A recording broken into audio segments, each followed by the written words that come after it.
He joins us via Skype from London. Thanks for your time. Appreciate it. British Prime Minister Theresa May says the cabinet agreed to the draft Brexit deal. Good news, no doubt, for the markets, but she's not there just yet. Indeed, yes, it looks like good news for the markets. And in fact, since she came out of the door at number 10 Downing Street about an hour ago, the pound has strengthened by about 1%. So that confirms what you've just said from a market point of view. However, from a political point of view, I think there's still a lot of progress that needs to be made in the next few days and weeks. I would dare say that we haven't quite seen the end game yet. Yeah, definitely. I mean, she has to convince Parliament and opposition party members especially. It's going to be tricky. It's not going to do much for certainty when it comes to investors. Well, I think investors are taking heart from the fact that a fairly soft Brexit looks likely at this point in time. I use careful words when I say that because anything can yet happen. But from an investment point of view, I think a soft Brexit was always going to be the best possible news. From a political point of view, for those who are that way inclined, it's a different story, though, because she's got opposition from both sides. The hard Brexiteers are not happy with this deal on the table. And, of course, the Remainers are saying that it would be better just to stay in the EU in the first place. So there's political opposition coming from both sides. And even though she seems to have convinced the cabinet today, we don't know whether that's unanimous. We don't know if we're going to see defections and maybe resignations overnight. And we certainly know that there are tens of our own party that are likely to vote against this deal, in addition to the opposition, in addition to the DUP. So it's definitely not a slam dunk at this stage. Yeah, she did say it was a difficult decision for her cabinet to actually agree to this deal. What happens if now Parliament rejects this draft agreement? Where does that leave the markets? Well, if Parliament rejects it, the question is what happens next? You know, does it become a choice between this deal, which from a political point of view, as I say, is not a great deal for a lot of people, and the so-called no-deal option, the hard Brexit? Is it simply a choice between those two? Or do we go back to the drawing board? Do we perhaps entertain the so-called people's vote, another referendum, and perhaps going back to where we were, you know, before June 2016? Perhaps the whole referendum can be overturned. Certainly from the EU's point of view, and they've indicated that on numerous occasions in the past, they would allow that. They would, in fact, welcome that. And that remains an option. But I guess where we are tonight after the appearance at the front door of number 10, that looks like the least of these options. So we will possibly have this fairly soft Brexit.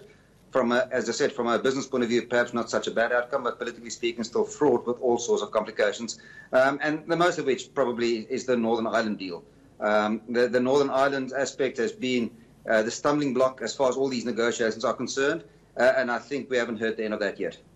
Do you think Theresa May has made the right moves in actually coming to this agreement, the time frame that she set herself as well to get out of the EU?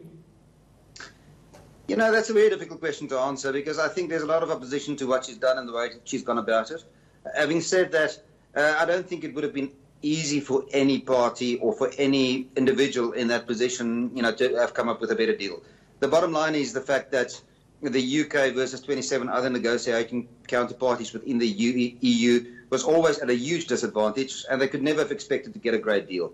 So whether it was Theresa May or anyone else for that matter, I'm not sure they would have been able to do much better.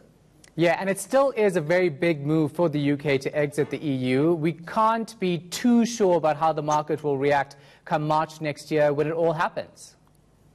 That is true, but, you know, my very short summary in plain English about the deal that's on the table is that this is ultimately, in many ways, a Brexit in name only. It's a very soft Brexit from a business point of view.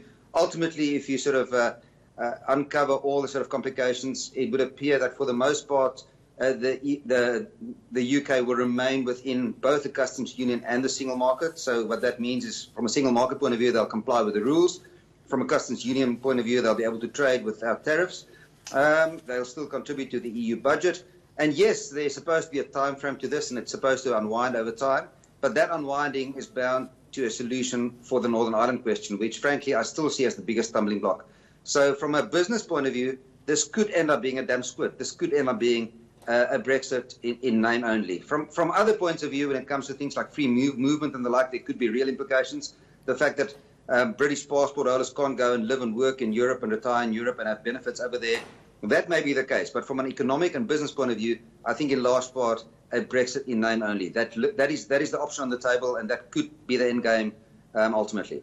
Yeah, that's what I actually want to point out, though. The devil really is in the detail of this agreement. Investors will take most things into account and look at the consequences it's going to have.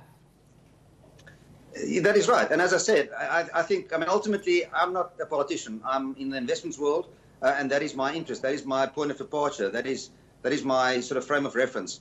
And this is not a bad outcome from that perspective. How I may feel about this politically or not is ultimately irrelevant. And I've got friends across the spectrum. Some feel very strongly in both directions. But I say again, from an investment point of view, this is not a bad outcome. And we've seen it in the last hour in the movement of the pound. In fact, in the last few days, the pound, as recently as a week ago, was at about 127 to the dollar. Tonight, it's at 131. That's strengthening of some 3% in about a week. And it could go higher if ultimately this deal goes through Parliament. Of course, the risk, as we speak tonight, is we may see a day of action in Parliament tomorrow and next week. It may be voted down, and then all bets are off. Then we'll see a weaker pound, and who knows, we could have a very interesting conversation in follow-up of this in a week's time or in a few weeks' time.